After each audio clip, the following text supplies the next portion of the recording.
Hello Brian, তো দেখো আজকে আমি যাব আমার মামার ছেলের বার্থডেতে। তো পুরো ভিডিওটা স্কিপ না করে দেখো। তো দেখো এখানে রেডি হয়ে বেরিয়ে পড়েছি, তো বৃষ্টি পড়ছে।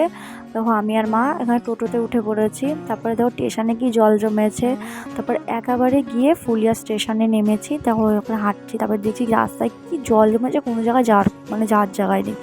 তারপরে গিয়ে খেতে বসে পড়েছিলাম, মানে সকালের খাবার ডাল ভাত আর একটা মাছের মাথা দিয়ে তরকারি। তারপর আমি সবার সাথে দেখা করে নিলাম, তোমাদেরও দেখিয়ে দিলাম। তবে এখানে এই যে বার্থডে বয়কে 5 রকম ভাত টাত ডিশে করছে, এখানে আমার সব দিদি জামাইবুড়া ফটো তুলছিল। তারপরে দেখো এই যে দেখালাম, আমিও শাড়ি পরেছিলাম। তারপরে এই যে একটা ফ্রেন্ডের সাথে দেখা হয়ে গেলো। তারপর ফার্স্ট পারে দিল চিপস, তারপরে ডাল, পনির দিয়ে ডাল ছিল। তারপরে দিয়েছিল তোমার এটা পটল চিংড়ি আর চিকেন। তারপরে চাটনি পাঁপড় দই মিষ্টি অনেক কিছু ছিল। তো দেখো এই যে আমি আবার এখানে সবাইকে দেখিয়ে দিলাম। তারপরে এখানে বিকালবেলা করে একটু ঠাকুরের মন্দির দর্শন করতে গেছিলাম। তারপরে এই দেখো সবাই হাই করে দিচ্ছে এখানে। তো আজকের মতন ভিডিওটা এইটুকুই। ভালো লাগলে শেয়ার করো, কমেন্ট করো, লাইক করতে। চলো বাই, তোমাদের সাথে দেখা হবে অন্য